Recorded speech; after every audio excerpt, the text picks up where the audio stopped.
첫 번째는 야곱이 사랑하는 아내 라헬, 그 라헬이 아이를 낳다가 그만 난산하여서 아이는 낳지만 죽게 되는 그 사건이고요.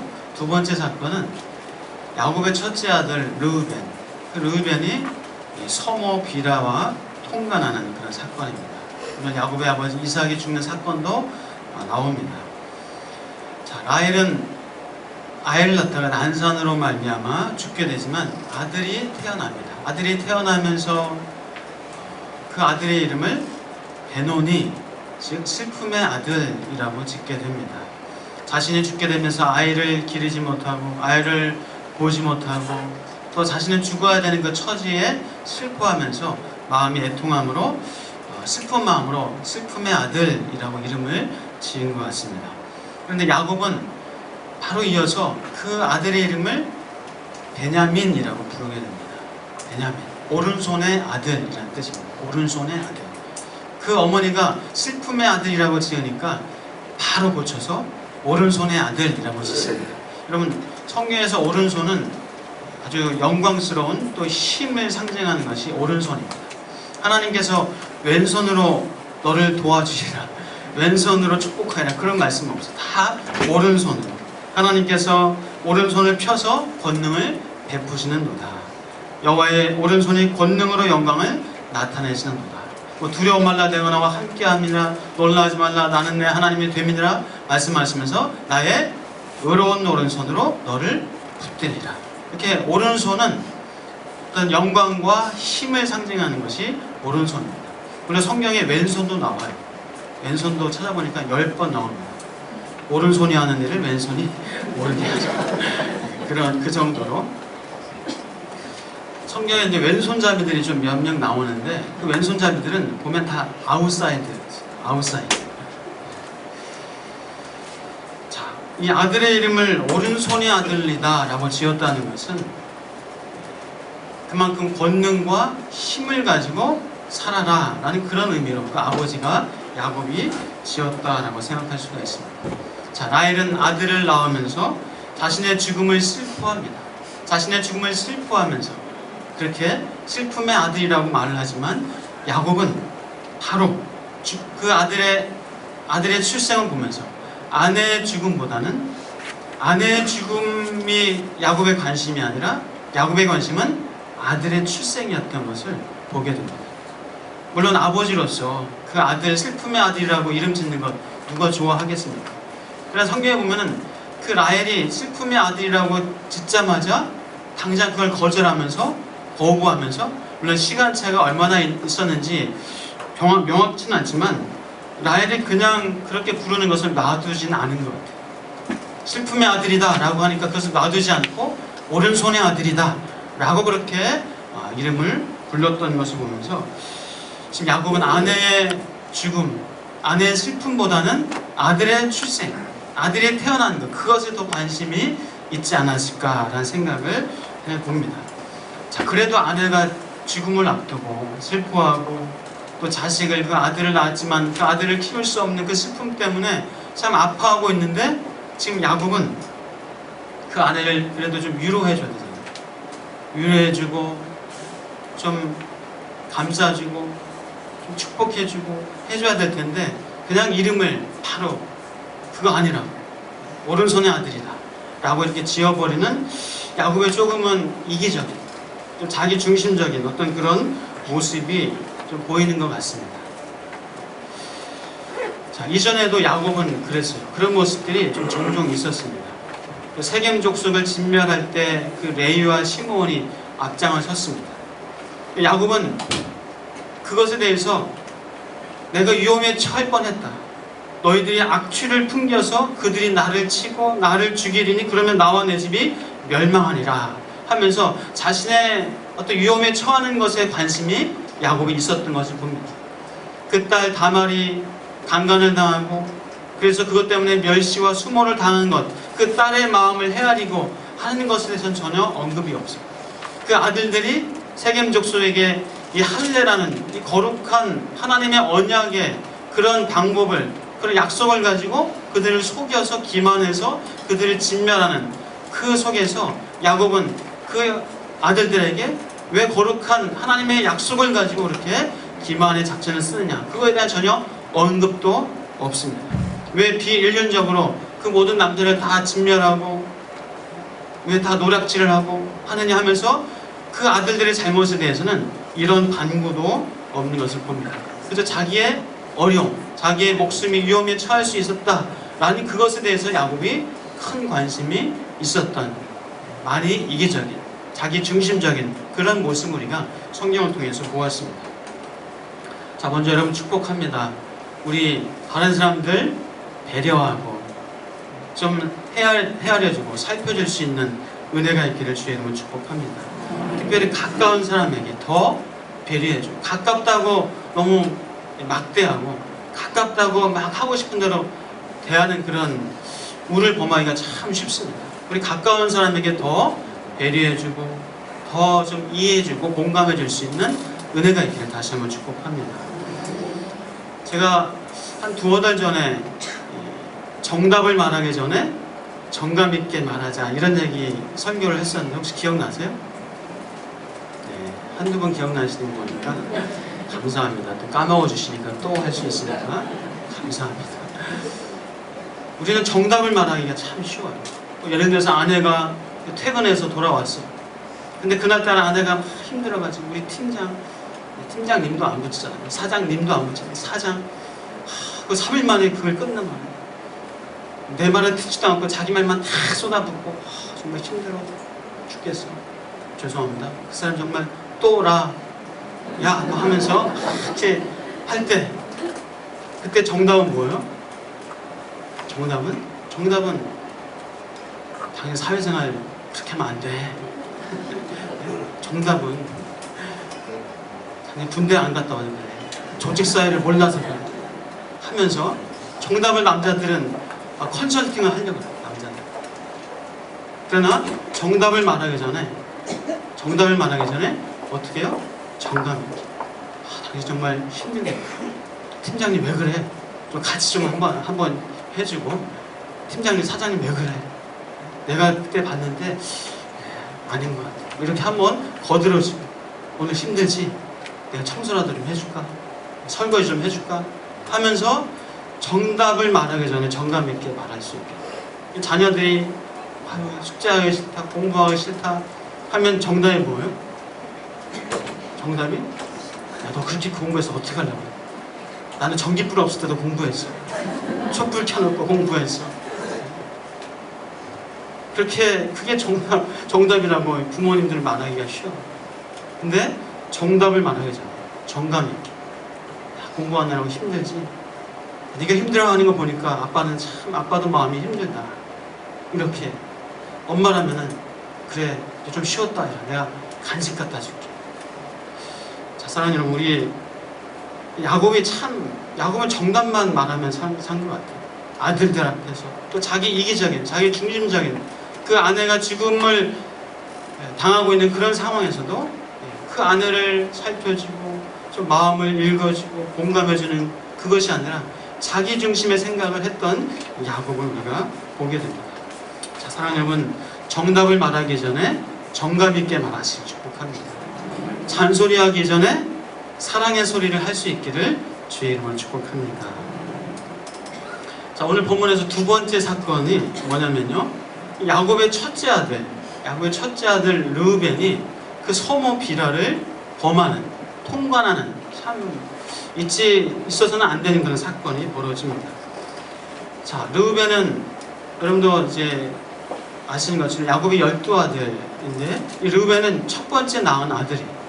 자, 야곱이 부인이 몇 명이었습니까? 4명. 자그마치 4명. 남자분들 부러우세요?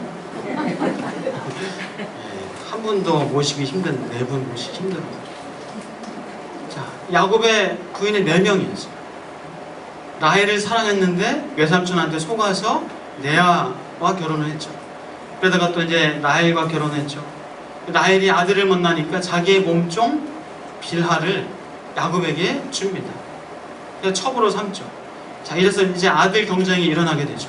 그러니까 이제 레아도 자신의 몸종 실바를 야곱에게 주면서 이 4명이 야곱의 부인이 되게 됩니다. 자, 그런데 이 르우벤은 그 서모, 다시 말해서 이 라헬의 몸종이었던 그 비라를 범하게 됩니다. 통간을 합니다. 자, 그래도 아버지의 첩이지만은 그래도 아버지의 부인이에요. 그래도 친어머니는 아니지만은 어머니입니다. 처모예요. 그런데 르우벤은 이렇게 참 해서는 안 될 그런 악행을 저지릅니다. 성경에서는 아버지의 아내를 범한다든지 장모를 범한다든지 그런 죄에 대해서 돌로 쳐 죽여라 라고 율법에 말씀하고 있어요. 물론 그 율법은 이제 야곱의 시대에 한 400년 500년 지나서 모세에게 주신 율법이지만 야곱이 살던 그 당시에도 이런 죄악에 대해서는 아주 단호하게 그 사회적으로 분명히 했었던 그런 죄악입니다. 자, 이 아들 르우벤이 서모 비라와 통관했을 때, 서모를 욕보였을 때 야곱이 어떻게 했는가? 자, 야곱이 어떻게 했는가? 자, 마땅히 어떻게 되죠? 꾸중 이상의 책망과 훈계와 아니면 그 죄에 대해서 단호하게 처벌을 하고 이렇게 했어야 마땅하죠. 근데 야곱은 성경에 보니까 이스라엘이 그 소리를 들었더라 하고 끝나고, 야곱이 그 아들 르우벤이 그 서모를 범했다는 사실을 들었어요. 알게 됐어요. 그러나 그 알게 된 것에서 끝나고 그 르우벤에 대해서 어떻게 책망하거나 훈계하거나 하는 언급이 전혀 없는 것을 보게 됩니다. 성경을 좀 아시는 분들은 아시겠지만 나중에 이 야곱이 12아들을 죽기 전에 다 모아놓고 축복을 해줍니다. 축복을 할 때 그 장자 르우벤을 향해서 어떻게 하는지 여러분 아세요? 축복이 아니라 저주를 합니다. 저주를. 창세기 49장에 그 내용이 나옵니다. 자, 사랑하는 여러분, 자녀의 잘못에 대해서, 자녀가 잘못한 것에 대해서 반드시 책망과 훈계를 해야 합니다. 자녀를 사랑한다면, 자녀를 사랑하면 초달을 해야 돼요. 자녀가 잘 되기를 원하신다면 자녀를 책망할 줄 알아야 합니다. 책망이 없으면 이 가정교육이 망치게 됩니다.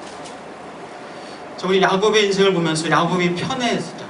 편애하고 또 가정교육의 부재, 그것 때문에 결국 그 야곱의 어리석음 때문에 그것이 부메랑이 돼서 야곱에게 다시 돌아오게 됩니다. 얼마 후에 이제 창세기 우리가 36장 7장 넘어가면서 이제 그 야곱의 아들 요셉이 형들에게 죽음을 당하기 직전까지 차마 죽이지 못하고 그를 노예로 종으로 팔아버리는 그런 일을 벌이게 됩니다. 바로 이 자녀 교육의 부재로 인하여서 생겨진 그런 어려움이 아닌가 생각을 해봅니다. 성경에는 이런 예들이 좀 나와요. 그 유명한 다윗 왕, 다윗 아시죠? 다윗도 부인이 여러 명이었어요. 부인이 여러 명이다 보니까 자녀들도 배다른 자녀들이 참 많이 있었습니다. 자, 자녀 중에서 이 암논이라는 아들이 있었어요. 암논이라는 아들. 이 암논이라는 아들이 배다른 여동생, 이 다말이라는 여동생을 사랑해가지고 그를 범하게 됩니다. 그를 욕보해요. 자, 그런데 다윗은 그 암논에 대해서, 그 여동생을 욕보한 그 암논에 대해서 전혀 책망과 훈계가 없었어요. 자, 그러다 보니까 이제 그 욕보임을 당한 다말의 친오빠가 바로 압살롬이에요. 그 압살롬이 그 형, 배다른 형 암논에 대해서 복수를 품게 됩니다. 복수를 품고 있다가 한 2년 지나서 잔치를 크게 벌이게 되고 그 잔치에 그 형들과 그 다윗의 아들들을 다 초청합니다. 초대합니다. 그래서 그 자리에서 암논을 죽여버려요. 압살롬은 그 사건 이후에 도망을 칩니다. 한 3년 동안 자신의 외갓집으로 도망쳐서 살고 있다가 다윗이 그를 어쩔 수 없이 불러요. 그러나 성경에 보면은 다윗이 압살롬을 훈계하고 책망했다는 내용이 전혀 언급이 없어요. 압살롬은 결국 그 아버지 다윗을 향하여서 쿠데타를 벌이게 되죠. 쿠데타를 일으키고 심지어는 다윗의 이 첩들을 다 백주 대낮에 다 욕보이는 그런 악행을 범하게 됩니다. 자, 이렇게 자녀를 책망하지 않으면 결국 그것이 부메랑이 돼서 부모에게 돌아오는 것이 성경의 예를 통해서 우리가 볼 수가 있습니다. 여러분, 자녀를 책망해야 자녀가 효자됩니다. 자녀를 책망해야 자녀가 효자돼요. 자녀를 서운하게 하기 싫어서 자녀를 책망하고 훈계하고 뭐 회초리를 들면은 자녀가 막 서운해하고 아파하고 하면 그것 보기 싫어서 책망을 잘 못할 수가 있잖아요. 그러나 자녀를 서운하게 안 하면요, 부모가 나중에 서운함을 당하게 돼요. 자녀를 서운하게 할 줄 아셔야 됩니다. 저도 책망을 썩 잘하는 편은 아니에요. 설교는 잘하는데 책망을 잘하는 편은 아닌데, 간혹 근데 성도님들을 어떨 때는 책망을 좀 할 때가 있어요. 근데 제가 참 느끼는 것은 책망한 그분은 잘하시더라고요. 근데 책망 안 하고 그냥 구렁이 담 넘어가듯이 넘어가면은 잘 안 되더라고요. 아, 책망해야 잘 되는구나. 그때 참 느낍니다. 성경에서는 특히 잠언에서는 책망과 훈계에 대해서 아주 많이 나와요. 아직 몇십 절로 해서 많이 나오고 있는데요. 잠언 23장 13절에서는 이렇게 말씀합니다. 자녀를 훈계하지 아니하려고 하지 말라. 채찍으로 그를 때릴지라도 그가 죽지 아니하리라. 그가 죽지 아니하리라. 그만큼 자녀를 회초리를 들어서라도 징계해라, 훈계해라. 하나님이 자녀 안 죽게끔 몸에 다 그런 부위를 만들어 놓으셨어요. 회초리를 들어도 거기 때리면 괜찮아요. 어디죠? 엉덩이. 하나님이 패드를 만들어 놓으셔가지고 아무리 회초리를 들어도 괜찮습니다. 회초리 들 수 있는 나이라면은 회초리를 들으셔야 됩니다. 자, 사랑하는 여러분, 또한 우리가 이 책망 훈계를 잘 해야 돼. 권위자라면 잘 해야 되고 부모라면 잘 해야 되는데, 또 내가 역시 책망과 훈계를 잘 받아야 합니다. 책망과 훈계를 잘 받으셔야 돼요. 여러분, 여러분의 윗분 혹은 권위자 있다면은 그분의 책망을 잘 받으시길 축복합니다. 책망을 잘 받으셔야 여러분이 잘 되고 지혜로운 사람이 될 수가 있습니다. 성경에서는 말씀하기를 거만하고 악한 자는 징계와 책망을 받지 못하고 오히려 악하게 군다라고 말씀하고 있습니다. 근데 지혜로운 자는 책망을 받아들이고 그것을 사랑으로 여긴다 말씀하고 있습니다. 그래서 책망을 해보면 그 사람이 지혜로운 사람인지, 이 사람이 잘 될 사람인지, 이 사람의 성품이 어떤지 좀 알게 돼요. 여러분, 그렇죠? 책망해보면 압니다. 전 우리 사회가 이 책망을 너무 안 받는 사회가 아닌가 생각을 해요. 너무 책망을 안 받는 사회. 학교에서 뭐 선생님이 책망했다가 오히려 큰일 나요. 폭력을 당하기도 하고. 요즘은 이제 뭐 대통령이 뭐 한마디 하면 그거 벌떼같이 붙어가지고 뭐 이렇다 저렇다 합니다. 내가 뽑은 대통령이 아니라 할지라도.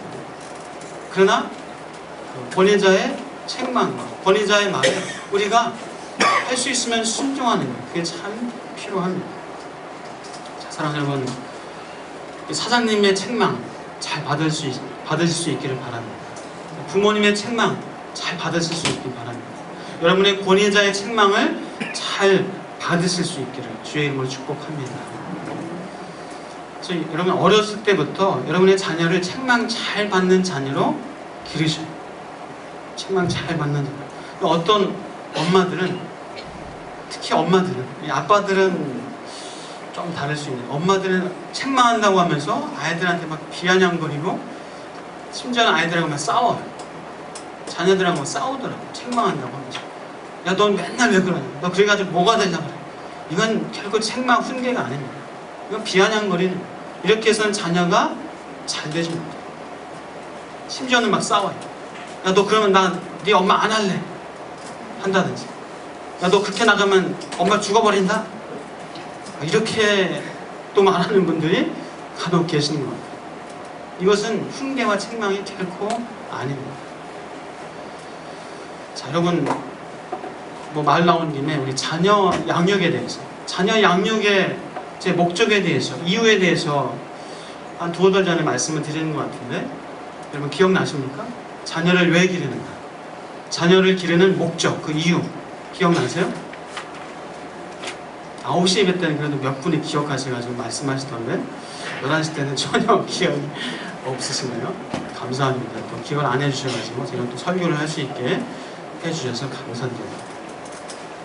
자, 자녀를 양육하는 목적, 결혼했으니까 애가 그냥 나왔으니까 기르는 거죠.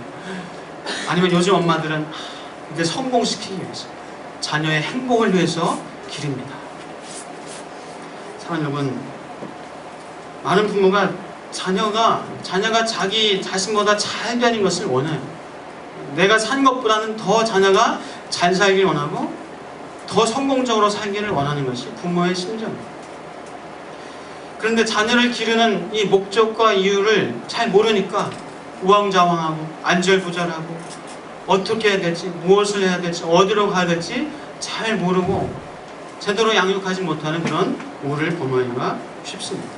그러다 보니까 자녀를 성공적으로 기르고 행복하게 기른다고 말은 하는데 오히려 그렇게 안 돼요.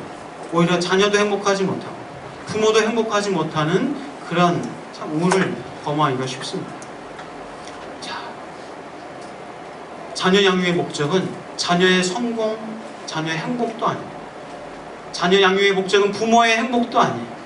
자녀 양육의 목적은 바로 자녀의 거룩, 자녀의 거룩, 하나님의 사람으로 구별되게 그렇게 기르는 것, 구별된 하나님의 사람으로 기르는 것, 그래서 하나님 앞에 다시 그 자녀를 돌려드리는 것, 그것이 자녀 양육의 목적입니다. 여러분, 자녀는 내 새끼 아닙니다. 내 것 아닙니다. 하나님의 겁니다. 하나님이 우리에게, 부모에게 맡겨주셨어요. 우리는 유모입니다. 유모. 그리고 유모는 어떻죠? 그 진짜 엄마의 아이를 맡아서 양육하고 또 먹이고 입히고 기르다가 진짜 엄마가 오면은 다시 돌려드려야 돼요. 내 거예요. 안 됩니다. 그렇게 해서는 안 돼요. 진짜 엄마 오면 다시 돌려드려야 돼요. 우리는 유모예요. 우리는 하나님께서 우리에게 그 하나님의 자녀를 맡겨주셨고 우리는 그 자녀를 하나님의 뜻대로 하나님의 거룩한 사람으로 구별되이 거룩하게 길러서 하나님께 다시 돌려드려야 되는 우리는 유모라는 사실을 꼭 기억하시길 주의 이름으로 축복합니다. 그래서 이 자녀 양육의 목적을 반드시 분명히 알아야 자녀를 제대로 양육할 수가 있겠죠. 제가 결혼 주례하고 또 교육을 시키면서 늘 묻는 질문이 있다고 말씀드렸죠. 그 젊은 부부가 될 사람한테 물어봐요. 결혼은 왜 하려고 합니까? 결혼 왜 하려고 합니까? 물어보면은 행복하려고, 사랑하니까. 말은 안 하지만 내가 이 사람 덕좀 볼라. 그래. 자, 결혼 행복하려고 결혼하고 사랑하니까 결혼하고, 물론 사랑하니까 결혼하고 행복하고 싶으니까 결혼하겠죠. 덕도 좀 봐야 되겠지만, 그러나 사랑하고 행복하기 위해서 결혼하면요, 그 행복은 오히려 더 멀어집니다. 행복이 결혼의 목적이 돼버리면요, 멀어져요. 그런데 결혼은 왜 하는 겁니까? 결혼의 목적이 뭡니까? 성경에서는 분명히 말씀합니다. 진리입니다. 진리예요. 또 비밀이에요. 아담을 위해서 하나님께서 돕는 배필로 주셨어요.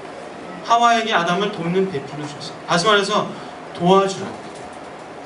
내 배우자를 섬겨주라. 그 사람 덕보자 하고 결혼하는 것이 아니라 그 사람 내가 섬겨주고 그 사람 잘 되게 하라고 우리 결혼을 하는 겁니다. 사랑하는 여러분, 배우자를 섬겨주시길 바랍니다.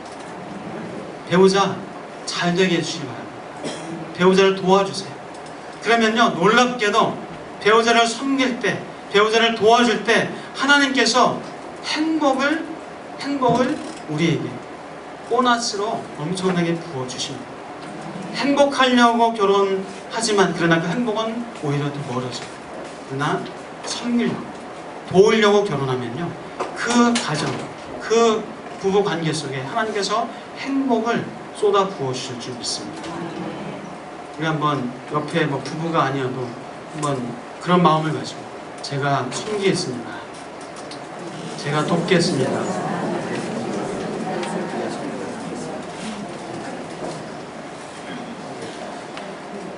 자, 오늘 우리가 책망을 잘 해야 된다, 또 책망을 잘 들어야 된다 라는 말씀을 드렸는데요, 이 책망은, 훈계는 권위자에게 뿐만이 아니라 때로는 오히려 내 밑에 사람에게서도 책망과 훈계의 소리를, 그 소리를 들을 줄 알아야 돼요. 언론을 통해서, 뉴스를 통해서, 또 그 책망의 소리도 우리가 들을 줄 알아야 돼요.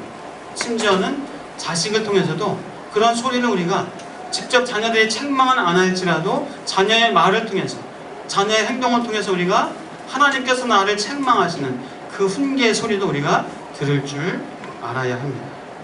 그 책망과 훈계 안에는 그래서 진실과 또 경륜과 지혜가 담겨져 있습니다.